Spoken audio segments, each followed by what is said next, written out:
Donovan Mitchell's game continues to evolve and grow each and every year. What are the biggest differences to you, Donovan, now, maybe when you had him 3 years ago, and even when you had him as a baby young in his career? Yeah, I hesitate to go too deeply into that. I usually try not to comment on guys that aren't on our team, but I'll make an exception in this case. And I think the way that they're playing, and the way that Kenny's clearly emphasized the three, and Donovan being able to play in space. I think like any player, the game starts to slow down for you, where his reads continue to improve. And then there's little things, he's playing more get action instead of just pick and roll. I think he's continued to shoot the ball off the dribble effectively, where he forces people, to come up and guard him. A lot of little things like that he could tell you better than I could. I watch him a lot before we're going to play him, so that's when I kind of see that. And I just think his shot distribution as well, which to me just goes to his read. So all a function of his hard work. Thanks, bro. Yeah. Coach, when you look back the last time these two teams met at the beginning of the month, where have you seen the biggest growth or adjustments made out of your team since then? Our team's been a bit of a roller coaster, I think, and I think that makes sense. Just given some injuries, and when I say that, obviously Cleveland's had their share. We've had guys in and out of the lineup a lot, which impacts continuity.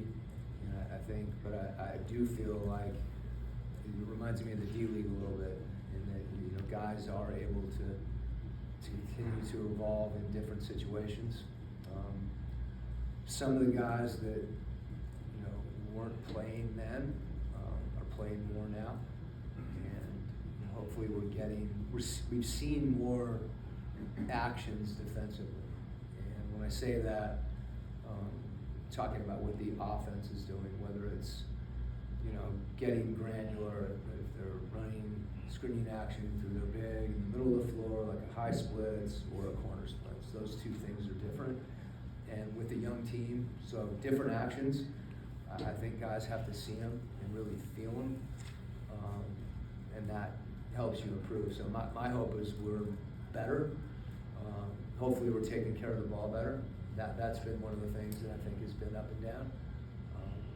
And you saw what Cleveland did to us last time, and that's something that we really have to be mindful of, because I think we're a defensive team. We need to get stops in order to get out and run. That's just the way we're made up right now, and when we turn the ball over, we really are impacted on a lot of levels.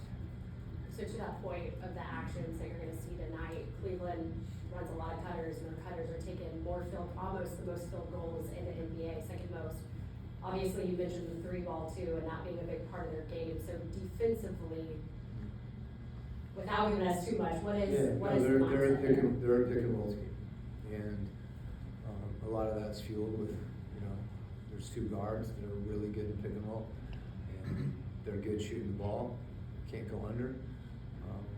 They have great rollers, so they're able to put pressure on the rim, and they extend your defense. So if you're extended, trying to take away the three, they cut very efficiently. They cut out of the corner, they space, and I think the combination of that with the pick and roll, they distort your rotations in unique ways. So it really requires you to be. It's not enough just to guard the initial pick and roll.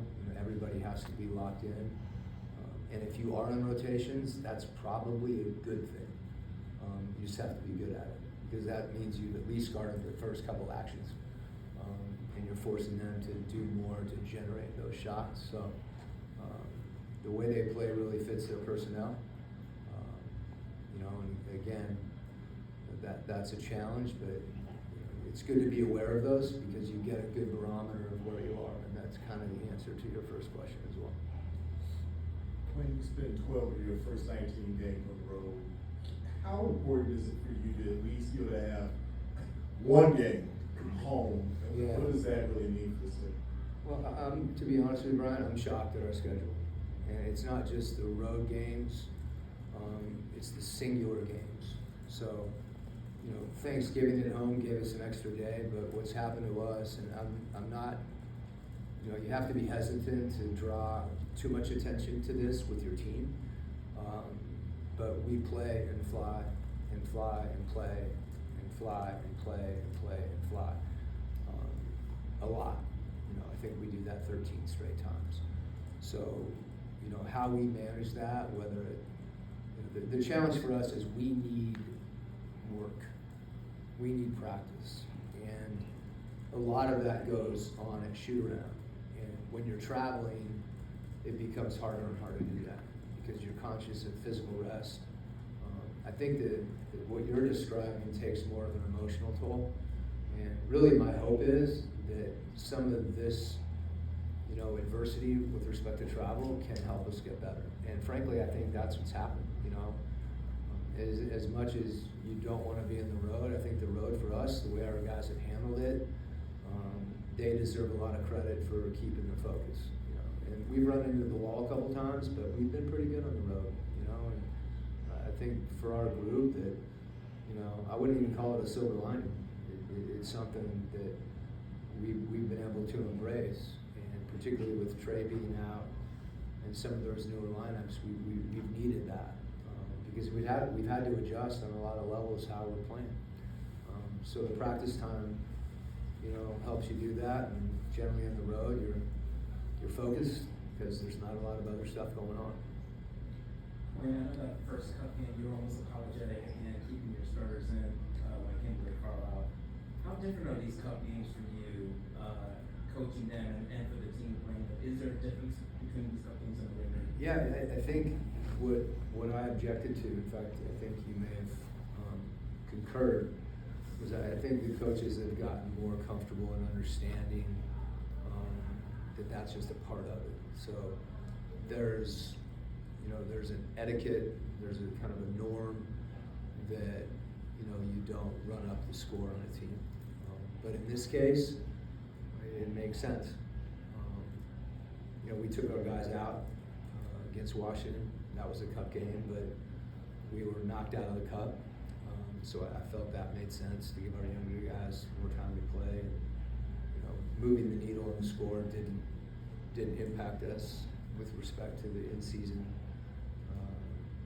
point system. So I do think coaches have gotten more aware of it, where there's a deeper understanding of like this is what it is, you know, and it's different. So you coach it different. Thanks, Coach. Okay.